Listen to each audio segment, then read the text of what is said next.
Imagine opening an old atlas and seeing a name stretched across almost half of Asia. Great Tartary. Not a tiny kingdom, not a forgotten province, but a massive label, bigger than most countries you learned about in school. And yet, nobody ever told you about an empire called Tartaria. According to the official story, there was no Tartarian Empire. Tartary was just a vague European word for distant lands filled with nomads, steppes, and partly known tribes. A cartographer's shortcut, a placeholder for stuff we had not mapped yet. But online, a very different story has exploded. In the past few years, people on YouTube, TikTok, and forums have been asking a simple, dangerous question. What if Tartaria was real and someone erased it from our history? They point to strange old maps, buried windows, gigantic buildings in young cities, and world fairs that look like traces of an older, more advanced civilization. A civilization some call the Tartarian Empire. So in this video, we are going to walk straight into that mystery. We will look at the maps, the architecture, the mud flood, the world's fairs, and the idea of a global reset.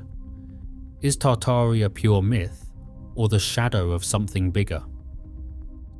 So let's start with what mainstream history actually says.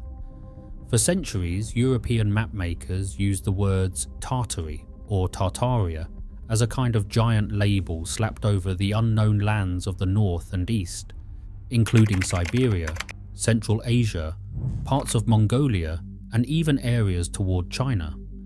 It was not a clearly defined country. It was more like a blank space with a name on it. They were not talking about one united empire with a capital, an emperor, and a flag.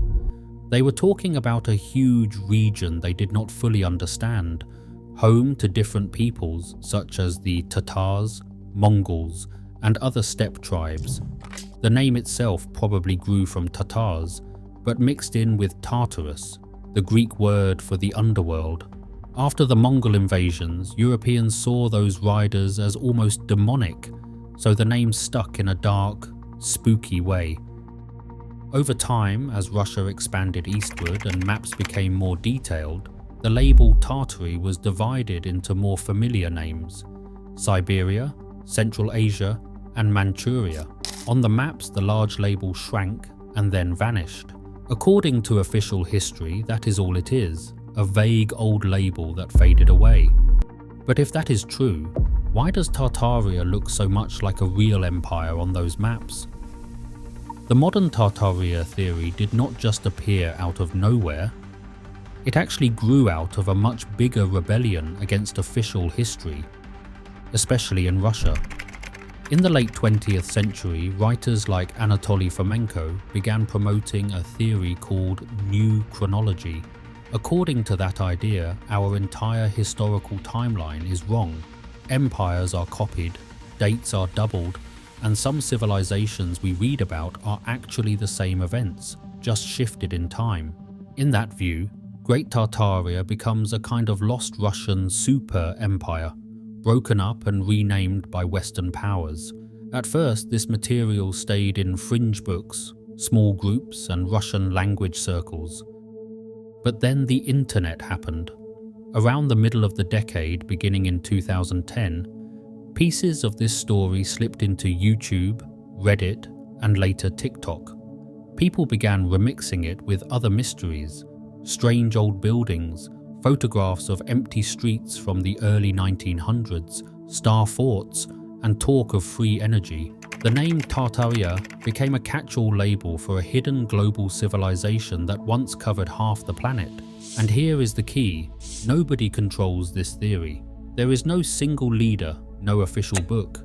It mutates, spreads, and evolves every time someone makes a new video.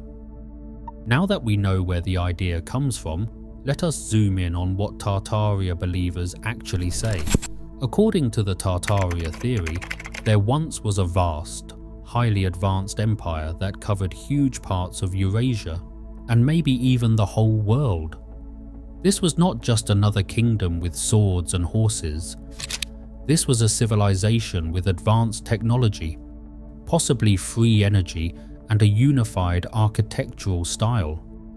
They point to certain patterns: enormous stone buildings with domes, arches and spires in cities that were supposedly still small and poor at the time, star-shaped forts and similar city layouts appearing all over the world, towers and decorative metal structures that look, to them, suspiciously like antennas or energy collectors.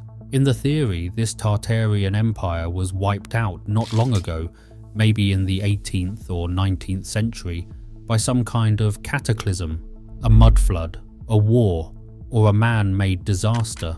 After that, the survivors were scattered, the buildings were taken over, and history was rewritten. The world we live in today, they say, is basically built on top of Tartaria's ruins. We are walking through its ghost, calling its palaces courthouses, its power stations cathedrals, and its leftover technology decorations. If that sounds extreme, it is, but the images people share are powerful. Here is where Tartaria really hooks people: the cities themselves. Scroll through old black and white photos from the late 1800s or early 1900s. You will often see the same strange contrast. On one side, you have massive stone buildings with columns, domes, statues, and intricate carvings that look like something out of ancient Rome. On the other side, you see muddy streets, wooden shacks, and horse-drawn carts. It feels like two different civilizations collided in the same picture. Tartaria believers look at this and say there is no way those people just built that a few years earlier. They inherited it. Then there is the mud flood.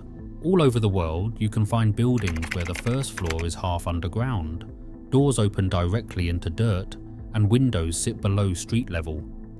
Mainstream explanations talk about changing street levels, renovations, or basements, but in the Tartaria theory, these are buried stories, literally. According to the mud flood idea, a huge wave of mud or liquefied soil rolled across cities not that long ago, burying entire ground floors.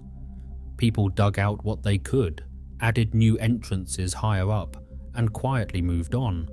If that is true, it means we are living in cities that are already half ruins, and nobody told us what actually happened. If you really want to fall down the Tartaria rabbit hole, look up at the rooftops. Believers say the key to Tartaria was not just stonework, it was energy. They point at onion domes, tall spires, metal finials, and strange decorative antennas on old buildings, and claim these were part of a global free energy network. According to this idea, Tartaria tapped into the atmosphere itself, some kind of etheric or electromagnetic field, to power cities without wires, coal, or oil. In this view, churches, cathedrals, and government buildings were not just places of worship or politics. They were power stations disguised as architecture. Mainstream historians and engineers, of course, strongly disagree. Structural elements: lightning protection, ventilation, early radio technology, added later. Still, the visual pattern is hard to unsee. Once someone tells you these are antennas, you start seeing potential machines everywhere you look.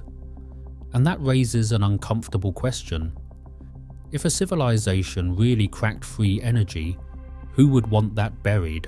Now we get to one of the wildest parts of the Tartaria theory, the idea of a recent global reset. Look at photos of the world's fairs in the late 1800s and the early 1900s. Chicago, 1893. St. Louis, 1904. San Francisco, 1915. You see entire landscapes of gigantic temporary palaces, domes and statues. Then you read they were supposedly built in just a couple of years and torn down right after. Believers say that makes no sense. They argue these were existing Tartarian cities or complexes, briefly showcased, then systematically destroyed. Add to that the story of orphan trains in America. Thousands of children moved around the country. In the reset narrative, these children become the new population of an emptied world, given fresh identities and a new history. So why does Tartaria grip so many people? First, there is beauty. Old buildings feel alive in a way modern glass boxes do not. It is easy to believe they came from a higher, lost civilization. Second, there is distrust. Governments lie. Corporations hide things. If they will cover up scandals, why not history? Third, there is a deep gut feeling that our past is simplified, sanitized, and full of holes. The Tartaria theory steps into that void and says you are right. Something big is missing. So where does that leave Tartaria? On one side, the official story. Tartary was just a vague label on old maps, not a secret super empire. The buildings, the basements, the fairs are all explainable with normal history. On the other side is the theory, a lost civilization, a mud-flooded world, a reset and a stolen past. Maybe Tartaria isn't a literal empire, but a signal, a sign that millions of people feel like pages are missing from our story. What do you think? If this kind of hidden history intrigues you, make sure to subscribe to Veil Over Time so you do not miss the next deep dive.